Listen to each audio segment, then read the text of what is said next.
भस्त्रिका प्राणायाम। भस्त्रिका, जिसे हिंदी में धोकनी कहते हैं। भस्त्रिका संस्कृत शब्द है। धोकनी, धोकनी जो लोहार पहले उपयोग करते थे आग जलाने के लिए। डोरी खींचने पर वो खुलती है और उसमें बाहर की हवा अंदर जाती है। डोरी छोड़ देने पर वो अपने आप बंद हो जाती है, अंदर की हवा बाहर निकलती है, उससे आग जलती है। तो इस प्रकार हमारे फेफड़ों की मूवमेंट होगी, जिसे भस्त्रिका प्राणायाम कहते हैं। भस्त्रिका प्राणायाम करने से शरीर में रक्त संचार बढ़ता है, ब्लड सर्कुलेशन बढ़ता है, शरीर में गर्मी बढ़ती है। तो इसका अभ्यास गर्मी के दिनों में बहुत ही कम करना चाहिए। और जिन्हें पित्त प्रकृति है, जिन्हें गुस्सा ज़्यादा आता है, उन्हें भी बहुत ही कम इसका अभ्यास करना चाहिए। जिन्हें एसिडिटी होती है, पित्त का ज़्यादा प्रॉब्लम रहता है, वो लोग इसका अभ्यास तो बिल्कुल ना करें।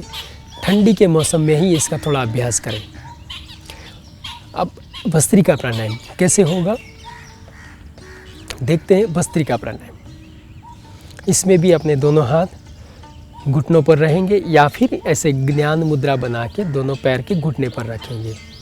आंखें बंद होगी।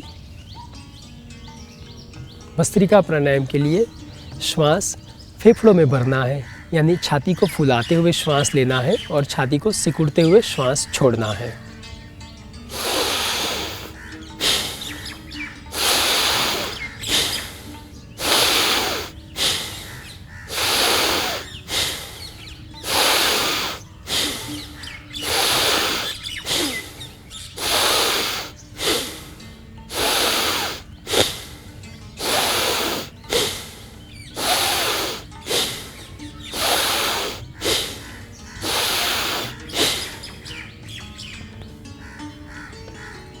अभ्यास के बाद थोड़ी देर आंखें बंद रख के अपने श्वास प्रश्वास की क्रिया का अध्ययन करें।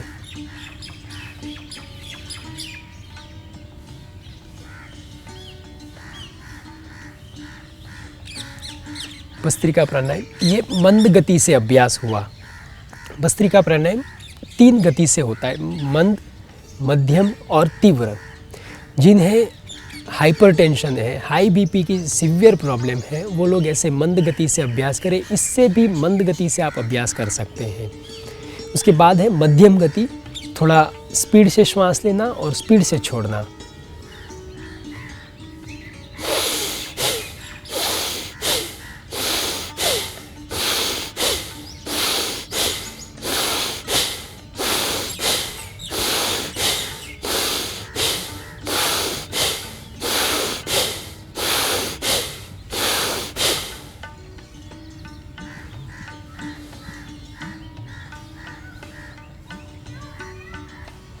मध्यम गति के अभ्यास के बाद पूरे शरीर पर रक्त संचार का अनुभव।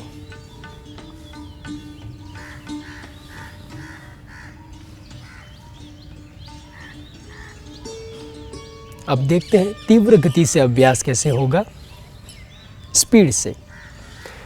ध्यान रखें कि जिनका शरीर बिल्कुल स्वस्थ है, कोई भी समस्या नहीं है, वो ही डायरेक्टली ये तीव्र गति का अभ्यास कर सकते हैं। अन्यथा मंद और मध्यम गति से ही अभ्यास करना उचित होगा।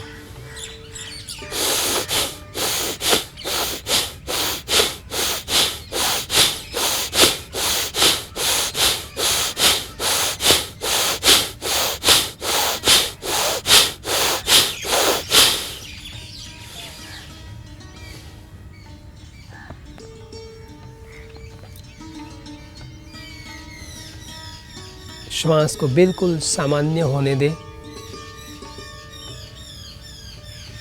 श्वास को अपने आप कुदरती रूप से चलने दें।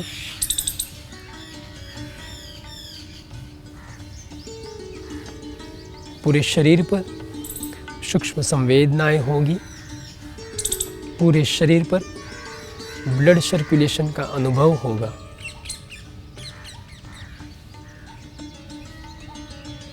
इस तरह से मध्यम, मंद और तीव्र गति के भस्त्रिका प्राणायाम के अभ्यास हो सकते हैं। जो साधक भस्त्रिका प्राणायाम पहली बार कर रहे हैं वो 1 मिनट में 8 श्वास प्रश्वास करें, फिर धीरे धीरे उसका अभ्यास बढ़ाते हुए 1 मिनट में 16, 1 मिनट में 20, 25, 30 करके धीरे धीरे अभ्यास बढ़ा सकते हैं। शुरुआत में बहुत ही आराम से धीरे धीरे अभ्यास करें, क्योंकि कभी कभी भस्त्रिका प्राणायाम करने से कई लोगों को चक्कर आने की भी संभावना होती है। जिन्हें वर्टिगो की समस्या है वो तो बहुत ही मंद गति से अभ्यास करें। हाइपरटेंशन, हाई बीपी वाले लोग भी बहुत ही आराम से इसका अभ्यास करें। इसके अभ्यास करने से ऐसे शरीर में गर्मी बढ़ती है। गर्मी बढ़ने से शरीर की फैट धीरे धीरे लॉस होती है। पित्त प्रकृति वाले ठंडी के मौसम में ही इसका अभ्यास करें, उचित होगा। जिनकी प्रकृति बहुत ही शांत है, कफ प्रकृति है, वायु प्रकृति है, वो लोग इसका अभ्यास रूटीन में कर सकते हैं, रेगुलर कर सकते हैं इसका अभ्यास। भस्त्रिका प्राणायाम का अभ्यास करने से शरीर के हर एक सेल एक्टिव हो जाते हैं। शरीर के हर एक सेल तक प्राण का संचारण होता है, हर एक सेल तक ब्लड सर्कुलेशन पहुंचता है, तो शरीर स्वस्थ और तंदुरुस्त रहता है। इसका अभ्यास करने से ब्लड की लिक्विडिटी बढ़ती है, यानी उसकी तरलता बढ़ती है, जिससे शरीर स्थित जो नाड़ियाँ हैं उन नाड़ियों में जो भी कुछ क्लॉटिंग है वो धीरे धीरे दूर हो जाते हैं। इससे अभ्यास करने से कोलेस्ट्रॉल लेवल भी कम हो जाएगा। कोलेस्ट्रॉल लेवल कम होने से ब्लॉकेजेस कम होंगे। रक्त संचार पूरे शरीर में अच्छी तरह से होगा और पूरा शरीर स्फूर्तिला होगा। मन शांत रहेगा। मन के विचार भी कम हो जाएंगे, क्योंकि हमारे श्वास और हमारे मन का बहुत ही ज़बरदस्त मेल है। मन को कंट्रोल करना है तो श्वास को कंट्रोल में करना पड़ेगा। इसीलिए हठ योग प्रदीपिका में कहा है, चले वाते चले चित्ते निश्चले निश्चलम भवेत् योगी स्थाणुत्वमाप्नोति ततो वायु निरोधयति। इसका मतलब है मन जब तक चंचल है तब तक श्वास चंचल रहेगा, श्वास चंचल है तब तक मन चंचल रहेगा। तो मन को स्थिर करने के लिए, मन की चंचलता को दूर करने के लिए श्वास को स्थिर करना आवश्यक है।